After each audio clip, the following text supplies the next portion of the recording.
Hello students, let us start with the next part of the chapter, that is evolution. So now what is evolution? You people must have heard quite a lot of time. You must have heard in history also that human beings have evolved from animals, specifically monkeys or gorillas or chimpanzees. So gradually some changes in lots of years, thousands, millions of years, changes took place continuously in human beings. Okay, so earlier monkeys, if you have seen, they walk on four legs, but human beings they walk on two legs. So changes went on gradually, continuously. We became more and more intelligent. We evolved continuously, and that is what is called as evolution. So evolution is nothing but gradual change occurring in living organism. These changes have been slow and developmental. Many new characteristics went on developing over a period of time. The old characteristics they evolved and new characteristics developed. So that is how evolution took place. Okay, so if you look at the picture on your screen, you will be able to see two different photos. One says it is evolution, the other one is not. Why is the first picture evolution while the other is not? Remember, when you grow up from a baby to a adult human being, does not mean evolution, it is just growth. You're growing through your lifetime. But over the billion of years ago, from monkeys to human beings, from some small unicellular microorganisms to big multicellular organisms, okay, so that is what is called as evolution. So evolution is nothing but gradual changes occurring in living organisms. Changes occurring during the period of its growth, during the period of its lifetime, is not evolution. Remember, only organisms do not evolve. Uh, Evolution takes place in stars, in planets, in space as well. Okay, if you people have a small homework, you have to go and study the Big Bang theory. The Big Bang theory gives you how our earth came into existence. Okay, earlier it was just a mass of gas. The earth was just a mass of gas. A small explosion, a huge explosion took place, actually a very huge explosion took place, which is called as the Big Bang, and slowly everything came on becoming condensed. Condensed matlab it came on go went on becoming closer, coming closer. तो धीरे धीरे धीरे धीरे dense होते होते होते formation of earth took place. Many billion years ago earth was inhabitable. It was just chemicals. Not everything can survive on chemicals. So life began to evolve from chemicals, inorganic compounds. Okay, so slowly and slowly everything went on changing.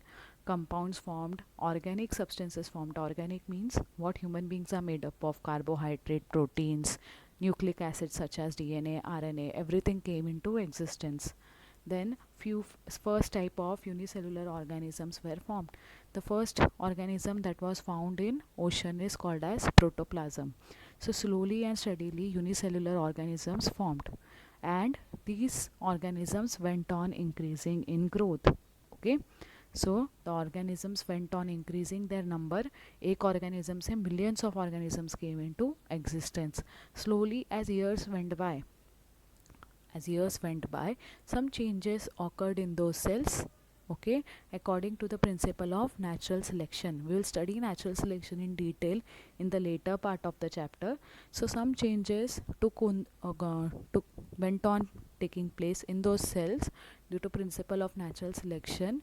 Some may show good growth while many of the cells died. The cells which showed good growth then went on evolving into other organisms, small organisms, plants. Remember, nowadays into now in existence there are crores of plants and animal species. Okay, these species range from unicellular organisms to very high-end organisms. For example, unicellular organisms like amoeba, paramecium, etc. came into existence. Then you have many multicellular animals such as tiger, lion, deers. So in earth now you have unicellular beings as well as multicellular organisms. Likewise, if you see plant diversity, you have a unicellular plant which is called as chlorella, to huge trees such as coconut trees, palm trees, etc. So now the complete evolution of earth has taken place, and you find range of all different microorganisms. Remember, when I say taken place, it is for now, but evolution is a continuous process. It is still going on. Still you will find new different types of organisms that you may not have seen before. Okay, so also life exists everywhere on earth. There is no place on earth where you won't find life. In some, in maybe in smaller quantities, only in very much uninhabitable places on earth you will not find life, but otherwise organisms are present everywhere on air, water, land, etc. So now human beings, as we evolved, our brains grew, we became more evolved, and our thinking capacity grew. So we became more curious as to how life has evolved on the earth. So humans, they started giving out various theories of how earth has evolved. So this theory is called as gradual development of living organism. So this is nothing but a theory of evolution. What does it say? Says that first living organism was found in the ocean. As I told you, this living organism is called as protoplasm. From this protoplasm, unicellular organisms evolved, and from the unicellular organisms, slowly and gradually, complex organisms such as birds, animals, human beings formed. Okay, all these changes were very slow and took on gradually. They did not happen suddenly. You people will not go home and find out that you people have wings, or you people have मतलब दो सिंग आ गए तुम्हारे, ऐसा अचानक से नहीं होता है. तो evolution is a very slow and gradual process. As the environment goes on changing, you people will realise that कुछ अलग चाहिए बॉडी में उसको अडेप्ट करने के लिए, and that is how evolution takes place.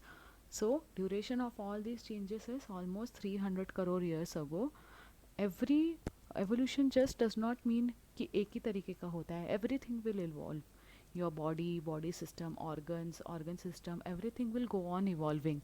Some organisms which are not useful to you will slowly fade away from your body. For example, monkeys used to have tail for their balance, but as human beings evolved, our posture went on becoming erect. So slowly the tail disappeared. So development is gradual and all around. This is called as evolution. So now, to study evolution, there are different types of evidences of evolution, that actually evolution has taken place. Suddenly organisms have not come. अचानक से एक दिन human beings, suddenly one day sparrow, suddenly one day pigeon. It is not like that. These animals have evolved over a period of crore of years to prove that there are different evidences. Evidences means proof. So different evidences of evolution are there.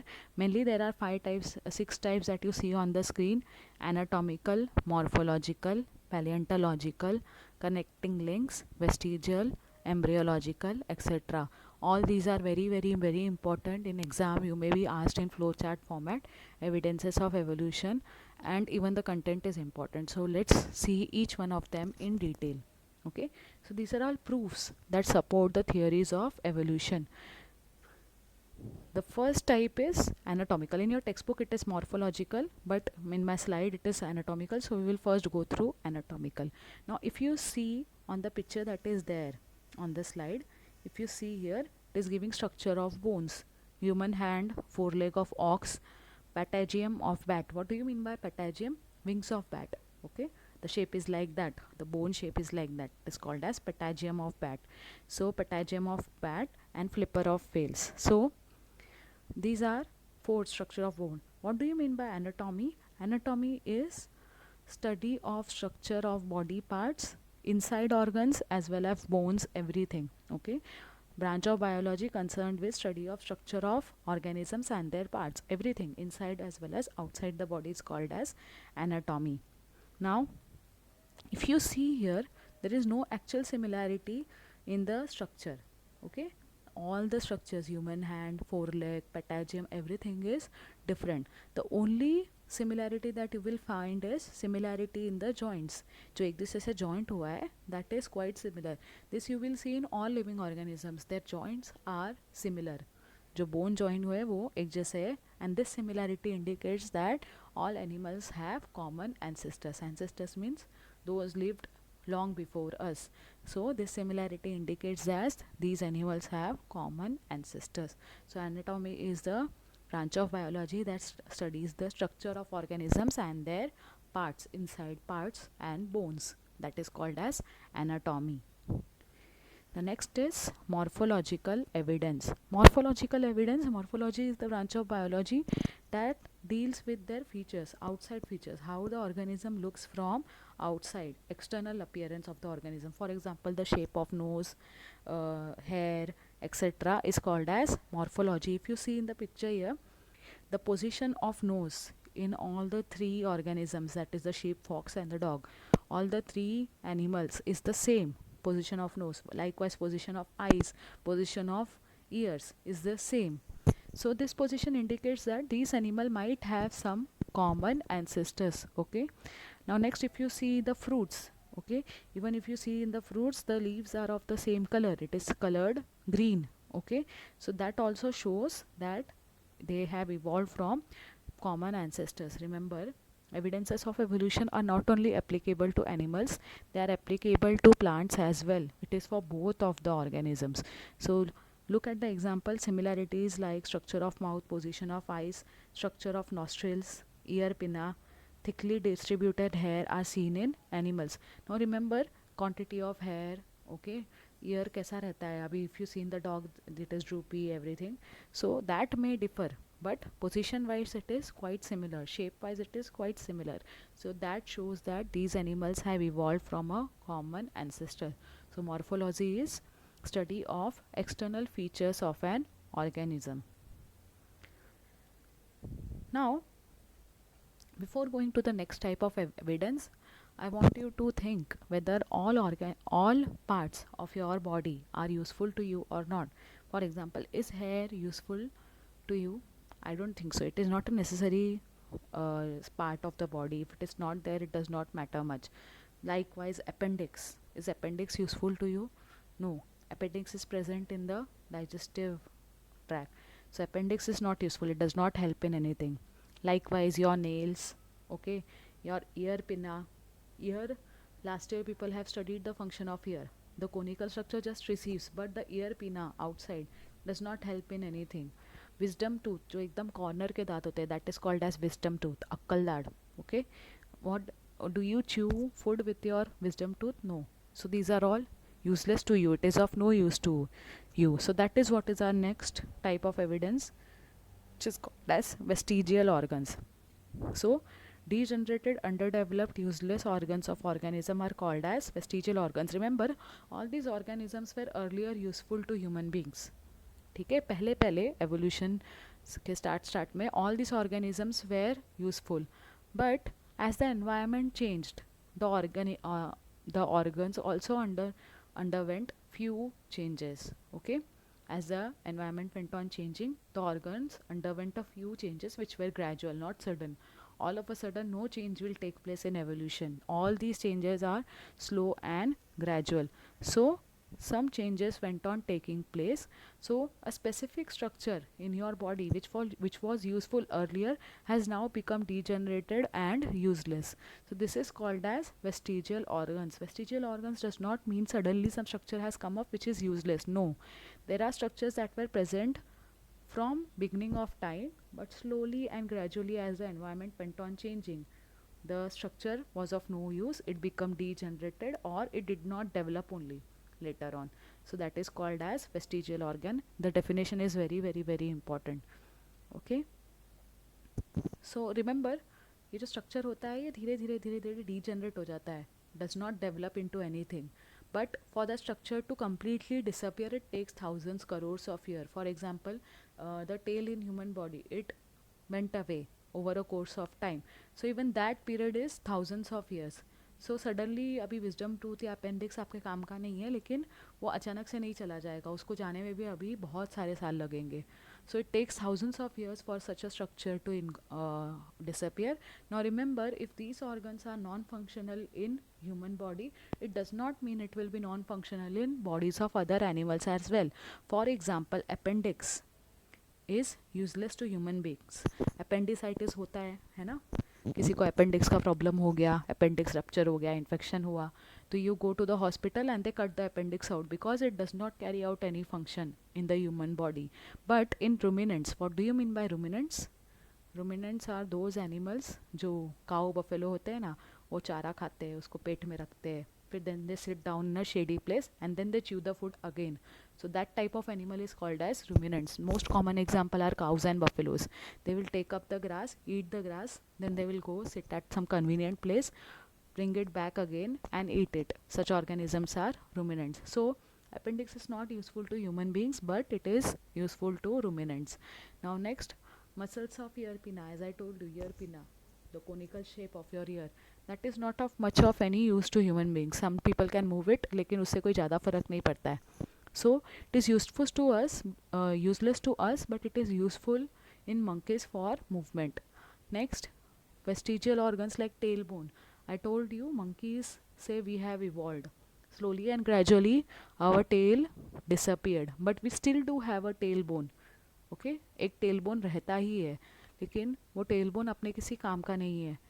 But tailbone are useful in other living organisms. Okay, so such organs might be useless to us, but it will useful to other living organisms. So again, vestigial organs are underdeveloped, degenerated, useless organs of organisms. These organs have degenerated over a course of thousands of years. Okay, degenerated does not mean it has disappeared from the human body. It is just not useful anymore. It is not useful according to the current environment. That is why it does not carry any function. Just because it does not carry any function in the human body does not mean that does not carry any function in other living organism. For example, again, appendix in human beings is useful to us, useless to us, but useful to other organisms such as ruminants. Similarly, tailbone, coccyx, is not useful to us but useful to other living organisms. Ear pinna is useless to us but useful to monkeys. So that is nothing but vestigial organs. So next type of evidence is paleontological. Before coming to paleontological we will do in the next session.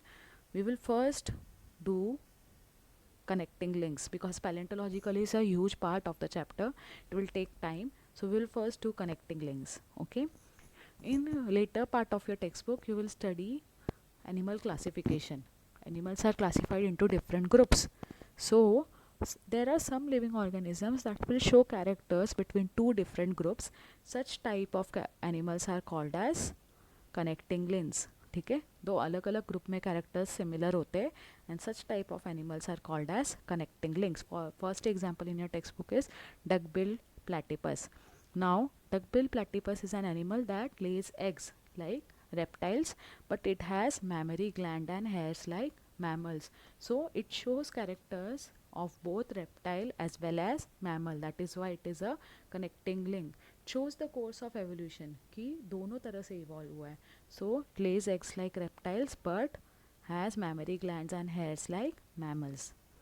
Next, if you see lungfish, as the name suggests, this type of fish, it does respiration with the helps of lungs, but it looks like a fish. It lives in the sea, in fresh water, but it respires with the help of lungs.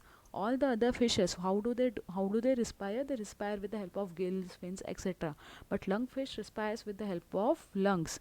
So, respiration with the help of lungs like amphibians, but appearance is like fish. So it is a connecting link between amphibians and fishes. Next type of animal is peripatus. So peripatus is like a worm, but peripatus has segmented body. What do you mean by segmented body? If you see on earthworm, there are different lines that divide the body. That is nothing but the segmented body. Thin cuticle. Cuticle means the outer covering. Shiny होता है ना earthworm, वैसे ही leaf का ऊपर का layer देखोगे तो shiny रहेगा, तो that is called as thin cuticle. And parapodia like organs.